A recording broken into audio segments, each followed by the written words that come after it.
Maka wanita di dunia yang memasuki surganya Allah jumlahnya lebih sedikit daripada wanita yang ada di neraka.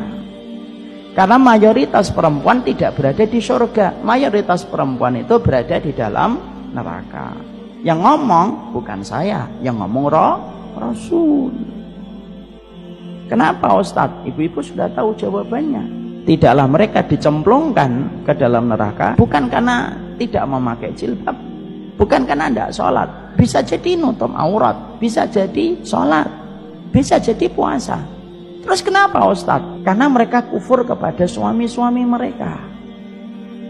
Indikator mereka kufur kepada suami mereka itu bagaimana? Rasulullah menjawab, kalau suami mereka sudah berbuat kewajiban-kewajiban yang mereka tunaikan, walaupun tentunya ada kekurangan-kekurangan itu wajar, tapi kewajibannya sudah ditunaikan, lalu tiba-tiba ada laki-laki yang jatuh dengan satu kesalahan, maka cepatnya wanita dikuasai oleh perasaannya, ditunggangi oleh setan menjadi penumpang gelap atas perasaan yang dia miliki. Maka cepatnya wanita itu berkata kepada laki-laki suaminya, ya Allah, kamu jadi suami itu tidak ada baiknya sama sekali.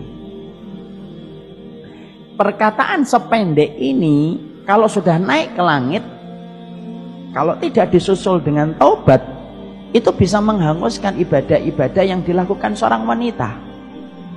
Makanya maaf ibu, Rasulullah pernah ditanya, apa kriteria wanita sholihah kalau sudah punya suami? Nabi tidak menjawab yang banyak puasa sunnahnya, Nabi tidak menjawab yang banyak sholat sunnahnya, Nabi tidak menjawab yang banyak sedekahnya.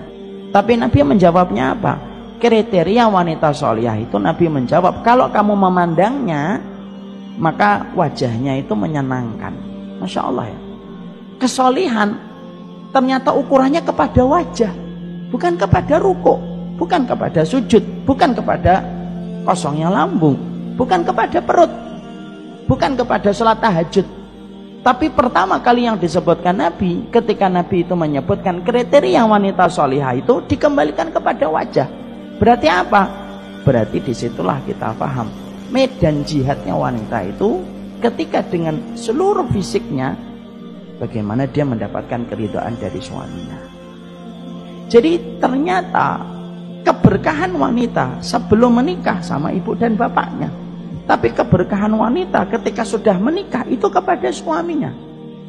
Makanya sampai-sampai di dalam syariat Allah itu memuji seorang wanita. Siapa wanita yang dipuji oleh Allah? Bukan wanita yang banyak sholatnya saja, bukan wanita yang banyak puasanya, bukan hanya wanita yang panjang jilbabnya saja, tapi termasuk wanita yang dipuji oleh Allah sampai dijanjikan surga, yaitu adalah wanita yang diceritakan oleh Rasul.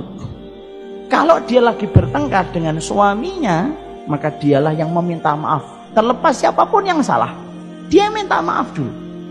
Lalu dia letakkan tangannya di atas tangan suaminya, sampai kemudian dia berkata, saya tidak akan mencabut tanganku sampai kamu ridho. Kecuali suaminya berzina, suaminya minum khamr, suaminya tidak sholat, suaminya memusuhi Allah dan Rasulnya. Kalau suaminya tidak ada komitmen untuk bertobat, ibu pisah, itu lebih baik. Kalau ada komitmen bertobat, ibu diberikan pilihan oleh Allah. Satu, untuk bersabar menemani perjalanan tobatnya suami, itu lebih baik. Dua, memilih pisah, dan itu tidak disalahkan dalam syariat. Kalau kesalahannya, kekurangannya cuma masalah kurang ngobrol, kalau nutup kamar mandi lupa, kalau ada kecoa tidak mau ngejer, itu sabarnya perempuan dan ujiannya di situ. Paham ibu-ibu? Insya Allah, alhamdulillah.